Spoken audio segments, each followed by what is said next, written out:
ಕೊಂದಾದವಳಲ್ಲ, ಗಂಡನನ್ನೇ ಕೊಂದಂತ ಪುಣ್ಯಾದ್ಗಿತಿ ಸರ್ಕಾರವನ್ನೇ ಯಾಮಾರಿಸಲಿಕ್ಕೆ ಕೊಲೆ ಮಾಡಿದಂತ ಐನಾತಿ ಹೆಣ್ಣು 15 ಲಕ್ಷ ಪರಿಹಾರದ ಹಣಕ್ಕೆ ಪತಿಗೆ ಚಟ್ಟ ಕಟ್ಟಿದ್ದಾಳೆ ಮಹಾಸತಿ. ಸರ್ಕಾರವನ್ನೇ ಯಾಮಾರಿಸಲಿಕ್ಕೆ ಕೊಲೆ ಮಾಡಿರುವಂಥದ್ದು 15 ಲಕ್ಷ ಪರಿಹಾರ. ಯಾವುದಕ್ಕಿದೆಯಪ್ಪ 15 ಲಕ್ಷ ಪರಿಹಾರ ಅಂದ್ರೆ ಕಾಡು ಪ್ರಾಣಿಗಳ ದಾಳಿಯಲ್ಲಿ ಸತ್ರೆ ಸರ್ಕಾರ 15 ಲಕ್ಷ ಪರಿಹಾರವನ್ನ ಕೊಡ್ತಾ ಇದೆ. ಆ 15 ಲಕ್ಷ ಪರಿಹಾರಕ್ಕೋಸ್ಕರ ತನ್ನ ಗಂಡನನ್ನೇ ಕೊಂದ ಅಥವಾ ಕೊಲೆಯನ್ನ ಮಾಡಿದ ಬಳಿಕ 15 ಲಕ್ಷ ಪರಿಹಾರನೂ ಕೂಡ ಸಿಗುತ್ತೆ ಅತ್ಲಾಗೆ ಅಂದ್ಬಿಟ್ಟು ಕಾಡು ಪ್ರಾಣಿ ದಾಳಿ ಅಂತ ಹೇಳಿದ್ಲ. ಪರಿಹಾರ ಸಿಗುತ್ತೆ ಅಂತ ಗಂಡನನ್ನೇ ಕೊಂದು ಹೂತಿಟ್ಟಿದ್ದಾಳೆ ಅಂತ ಹೇಳಲಾಗ್ತಾ ಇದೆ ಈಗ. ಆಮೇಲೆ ನನ್ನ ಗಂಡನನ್ನ ಹುಲಿ ಹೊತ್ಕೊಂಡೋಯ್ತು ಅಂತ ಹೇಳಿದ್ಲು, ವಿಷ ಹಾಕಿದ್ಲು, ಆಮೇಲೆ ಗಂಡನನ್ನ ಉಸಿರುಗಟ್ಟಿಸಿ ಕೊಂದ್ಲು, ತೆಪ್ಪೆಯಲ್ಲಿ ಹೂತಿಟ್ಟು ಹುಲಿ ಹೊತ್ಕೊಂಡು ಹೋಯ್ತು ಅಂತ ಹೇಳಿದ್ಲು. ಮೈಸೂರಿನ ಹುಣಸೂರಿನ ಚಿಕ್ಕ ಹೆಜ್ಜೂರು ಗ್ರಾಮದಲ್ಲಿ ನಡೆದಿರುವಂತ ಒಂದು ಘಟನೆ ಇದು. ವೆಂಕಟಸ್ವಾಮಿ ಅಂತ ಸಾವನ್ನಪ್ಪಿರುವಂತ ವ್ಯಕ್ತಿ, 45 ವರ್ಷ, ಸಲ್ಲಾಪುರಿ, 40 ವರ್ಷ, ಕೊಲೆಗಾತಿ.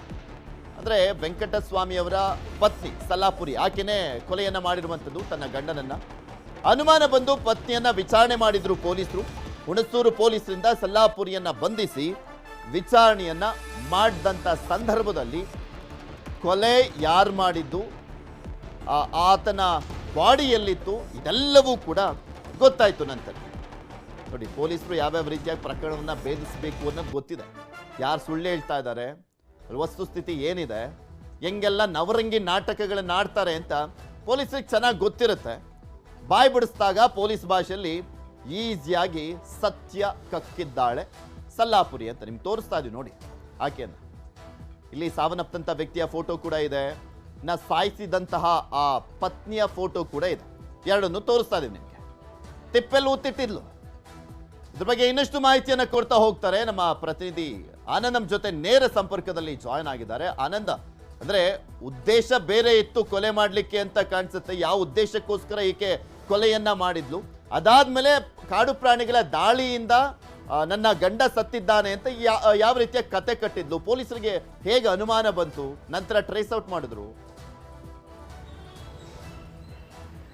ಪೃಥ್ವಿ, ಹಣದಾಸೆಗೆ ತನ್ನ ಗಂಡನನ್ನೇ ಕೊಲೆ ಮಾಡಿರುವಂತಹ ಪ್ರಕರಣ ಇದು. ಯಾಕಂತ ಹೇಳಿದ್ರೆ ಈಕೆಗೆ ಏನು ಪಟ್ಟಣದಲ್ಲಿ ಐಷಾರಾಮಿ ಜೀವನವನ್ನು ನಡೆಸಬೇಕು ಅಂತೇಳಿ ಆಗಾಗ್ಗೆ ಗಂಡನ ಜೊತೆ ಜಗಳವನ್ನ ಆಡ್ತಾ ಇದ್ಲಂತೆ. ಅಲ್ಲದೆ ಒಂದಷ್ಟು ದಿನಗಳಲ್ಲಿ ಇವಳು ಏನು ಮೈಸೂರು ಜಿಲ್ಲೆಯ ಹುಣಸೂರು ತಾಲೂಕಿನ ವೀರನಹೊಸಳ್ಳಿ ಸಮೀಪ ಇರತಕ್ಕಂತ ಹೆಜ್ಜುಗಾಜೂರು ಅಂತ ಏನಿದೆ, ಅಲ್ಲಿ ತೋಟದ ಮನೆಯೊಂದರಲ್ಲಿ ಕೆಲಸ ಮಾಡ್ತಾ ಇದ್ದಾರೆ. ಅಲ್ಲಿ ಆಗಾಗ ತೋಟದ ಮಾಲೀಕರು ಸಹ ಬರ್ತಾ ಇರ್ತಾರೆ. ಅವರು ತಂದು ಅಂದ್ರೆ ಅವರು ಪೇಪರ್ ಓದುವಂತ ಅಭ್ಯಾಸ ಇರುತ್ತೆ. ಅವರು ಬಂದು ಓದ ನಂತರದಲ್ಲಿ ಒಂದಷ್ಟು ಪೇಪರ್ಗಳನ್ನ ಅಲ್ಲೇ ಬಿಟ್ಟು ಹೋಗಿರ್ತಾರೆ. ಆ ಪೇಪರ್ ನಲ್ಲಿ ಈಕೆ ಒಂದಷ್ಟು ಓದುಗಳನ್ನ ಅಂದ್ರೆ ಲೇಖನಗಳನ್ನ ಓದ್ತಾ ಇರ್ತಾಳೆ.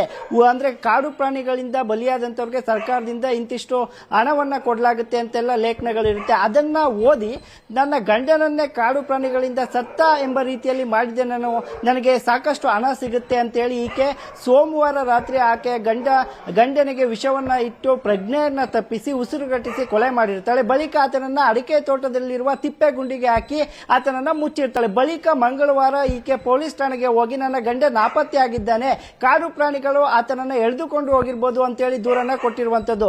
ಪೊಲೀಸರು ಸಹ ಈಕೆಯ ಮಾತನ್ನ ನಂಬಿ ಮೊದಲಿಗೆ ಅರಣ್ಯ ಸುತ್ತ ಎಲ್ಲ ಕೂಡ ಹುಡುಕಾಟ ನಡೆಸ್ತಾರೆ. ಮತ್ತೆ ಒಂದಷ್ಟು ಅರಣ್ಯ ಇಲಾಖೆ ಸಿಬ್ಬಂದಿಗಳ ಜೊತೆಗೂಡಿ ಸುತ್ತಮುತ್ತಲೂ ಕೂಡ ಎಲ್ಲ ಸಿಸಿಟಿವಿ ಕ್ಯಾಮೆರಾಗಳನ್ನು ಕೂಡ ಪರಿಶೀಲನೆಗೆ ಮುಂದಾಗ್ತಾರೆ. ಆದ್ರೆ ಎಲ್ಲೂ ಸಹ ಕಾಡು ಪ್ರಾಣಿಗಳ ಚಲನವಲನ ಆಗ್ಲಿ ಈತ ಗಂಡ ವೆಂಕಟಸ್ವಾಮಿಯ ಚಲನವಲನವಾಗ್ಲಿ ಕಾಣಿಸೋದಿಲ್ಲ. ಆದ್ರೆ ಒಂದು ಸಿಸಿಟಿವಿ ದೃಶ್ಯದಲ್ಲಿ ಒಂದು ಕಡೆ ಮಾತ್ರ ಗೊತ್ತಾಗುತ್ತೆ ಈಕೆ ಗಂಡನನ್ನ ಎಳೆದುಕೊಂಡು ಹೋಗ್ತಾ ಇರುವಂತದ್ದು. ಈ ಜಾಡನ್ನ ಹಿಡಿದಂತಹ ಪೊಲೀಸರು ಈಕೆಯನ್ನ ಪೊಲೀಸರ ರೀತಿಯಲ್ಲಿ ವಿಚಾರಣೆಗೆ ಒಳಪಡಿಸಿದಾಗ ಸತ್ಯವನ್ನು ಒಪ್ಕೊಂಡಿದ್ದಾಳೆ.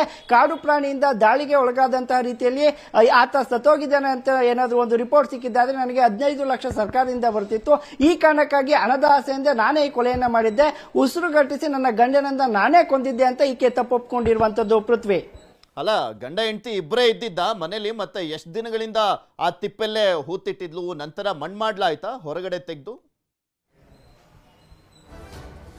ಪೃಥ್ವಿ ಸೋಮವಾರ ಆಕೆಯ ಗಂಡನ ಕೊಲೆಯನ್ನ ಆಕೆ ಮಾಡ್ತಾಳೆ. ಮಂಗಳವಾರ ದೂರನ್ನ ಕೊಡ್ತಾರೆ. ಬುಧವಾರ ಮತ್ತು ಗುರುವಾರ ನಿನ್ನೆವರೆಗೂ ಕೂಡ ಪೊಲೀಸರು ಹುಡುಕಾಟ ನಡೆಸ್ತಾರೆ. ಆದ್ರೆ ನಿನ್ನೆ ಸಂಜೆಯ ವೇಳೆಗೆ ಈ ಕೃತ್ಯ ಬಯಲಿಗೆ ಬಂದಿರುವಂತದ್ದು. ಸದ್ಯ ಆತನ ಶವವನ್ನ ಮೈಸೂರಿನ ಶವಾಗಾರಕ್ಕೆ ತಗೊಂಡು ಬಂದು ಮರಣೋತ್ತರ ಪರೀಕ್ಷೆಯನ್ನು ಕೂಡ ಮಾಡಲಾಗಿದೆ. ಈಗ ಆತನ ಬಾಡಿಯನ್ನು ಸಹ ಅಂತ್ಯ ಸಂಸ್ಕಾರಕ್ಕೆ ಅವರ ಮೂಲತಃ ಇವರು ಮಂಡ್ಯ ಜಿಲ್ಲೆಯ ಅಲಗೂರಿನವರು, ಅಲ್ಲಿಗೆ ಕೊಂಡೊಯ್ಯಲಾಗಿದೆ ಅನ್ನುವಂತಹ ಮಾಹಿತಿ ಸಿಕ್ಕಿರುವಂತದ್ದು. ಮಂಡ್ಯ ಜಿಲ್ಲೆಯಿಂದ ಮೈಸೂರಿನ ಹುಣಸೂರು ತಾಲೂಕಿನ ವೀರನಹೊಸಳ್ಳಿ ಸಮೀಪದಲ್ಲಿ ಒಂದು ಅಡಿಕೆ ತೋಟದಲ್ಲಿ ಈಕೆ ಗಂಡ ಹಾಗೂ ಹೆಂಡತಿ ಇಬ್ಬರೇ ಕೆಲಸವನ್ನ ಮಾಡ್ಕೊಂಡಿರುವಂತದ್ದು. ಪೃಥ್ವಿ. ಓಕೆ, ಧನ್ಯವಾದ.